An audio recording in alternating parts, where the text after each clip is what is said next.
Let's go to some of the non-controversial Texas for a little bit. Jeff, can I get as a regular home buyer, as opposed to an irregular home buyer, I guess, which would be you. Most of us. Yeah. So if you're not John, if you're a regular home buyer and can I buy a duplex? Can I buy both sides? The whole thing? Where would I find these for sale? Please, please, please answer. So as a regular home buyer, so I'm guessing he means as opposed to an investor. So someone who wants to buy and live in a duplex. So a duplex by definition is both sides. Yes. So when you're buying a duplex, you are buying both units. A halfplex is a duplex that's been titled differently, so they can actually deliver title to two different sides. So when you buy a duplex, you are buying both sides, and you're buying the whole thing. I think as a normal buyer. As a normal buyer. So I think we got those together. So yes, you can buy those. Yes, you can buy them as owner occupied, or you can buy them as an investment. The question I more often get is if I buy a duplex, can I use the other unit, the rental income of the other unit, to qualify? And so that's one question that seems to come up a little bit. And the answer is it depends on which program you're using. Right. And it depends if there's a history of rental on the other unit or not. Primarily, when you're buying a primary residence, as a general rule, you have to qualify for the unit without the benefit of any rent. But there are some pluses and minuses. But that's not what he was asking. Where would I find these for sale? They're on the MLS.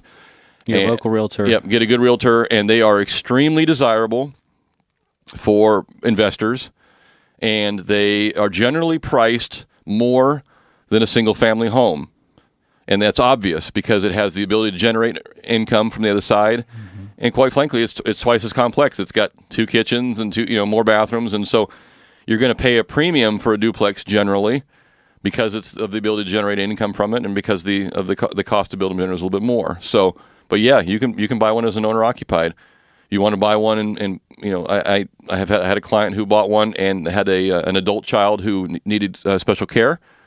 Didn't want to have the child living in the same house with them, but needed them to be right next door, and Perfect. Worked out great. So, in a lot of times, let's say John and I were in college, and we want to invest some money together, and buy a place. We don't want to live in the same house. We could buy a duplex. We each have our own side. We have our own thing, but we're investing together. No problem. Great. My girlfriend doesn't like your girlfriend, something like that. You don't have any girlfriends, and you keep stealing my girlfriend. That's the problem, John. Sinner. So anyway, but yeah, that's how that works, and you can do that off the text line at 441140. Question, Jeff, I refinanced my house under the FHA Streamline. Do I still have to wait 2 years to rent? So I'm guessing he means rent it out to somebody else. When you sign a mortgage note for an owner-occupied property, you sign a note there that says that for all intents and purposes, this is going to be my primary residence. It doesn't say forever, but it means your objective and your intent is to make this your primary residence.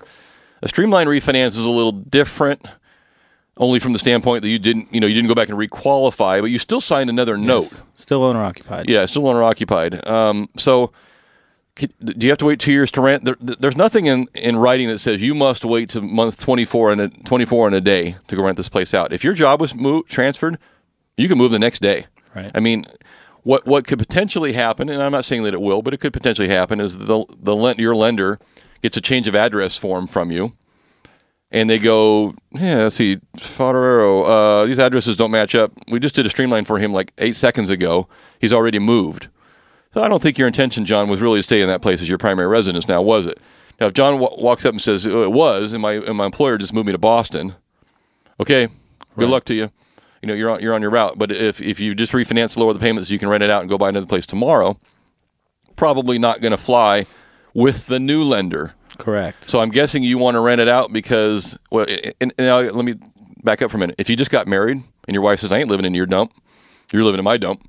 Okay, so there's got to be some logic behind it. But if you're going to go out and try to get another home financing, 30 days later, your credit report is going to reflect a brand new mortgage last 30 days. The underwriter is going to ask you, what's going on here? Yeah, it doesn't work anymore. Yeah, it's a little bit tough. So I hope that answers your question in a long roundabout way. I could have said that a lot faster and just said no. Let's get to Alan. Alan's been patiently holding. Alan, how you doing? Good. How you doing, Jeff? What's happening? Hey, I have a question. I was recently got a couple notices, and in a call stating that my mortgages were tied up in this so-called MERS situation, or the so-called robo-signing. Okay. And basically it was a law firm down in Los Angeles, and I'm a little skeptical about what's going on, and it's like to get more information about it and what my options are. And did they ask you for any money? No. Well, obviously there's going to be legal fees, but you said you could check it out yourself. However, it costs hundreds of dollars to do a title search to make sure that if you don't believe what we're saying. Yeah. So what were they asking you to do? Basically, if you want to proceed with this, they sent me a video, and they asked me if you wanted to proceed with this, and they would build a case in order to get help on your mortgages to bring to do something for you. Yeah, Alan, I would probably throw that video away. They're after one of two things. They're either trying to build a class action case against a lender, which the federal government's already done a better job at doing that, so they probably won't. That probably won't fly. Or they're going to eventually ask you for some retainer fees, which they'll be happy to refund to you once your case has been settled. So it's, in my opinion, it's another version of the modification, people that have all been run out of town and some of them thrown in jail. You know what? The robo-sign, did you lose your house, Alan, or are you still in the property? No, I'm still in the property, and I'm current. Okay, so how have you been harmed? Only because they were saying that we don't know who owns your house, who owns the title of your house. If you'd go to sell your house right now, you'd have a tough time finding out who owns the title of your house. That's a load of crap. I mean, that is a big load of crap. First off, robo signing and the MERS system is the contention is that when people foreclose on your house, the robo signing didn't have the authorization or the correct paperwork to foreclose on you. It has nothing to do with the way your loan was originated. I know damn well who owns your mortgage. I can pull your credit report and tell you right now. And if you want to sell it to me tomorrow or refinance it, I know how to get them paid off. So that is a system that is a waste of your time and energy. If you're in your house and you're current. If you have, this is not for Alan, this is for anybody. If you have a gripe or you want to try to do a settlement with something with your bank, call your bank first. Discuss with them. Most of them have been slapped upside the head so hard by the government and other agencies that there's programs out there for you right now to do something. Dealing with an LA law firm, you might as well I'm going to come over to your house. Let's just go out and smoke $40 of your money in the parking lot. At least we'll enjoy the $40, Alan. Yeah. I don't think that's going to help you.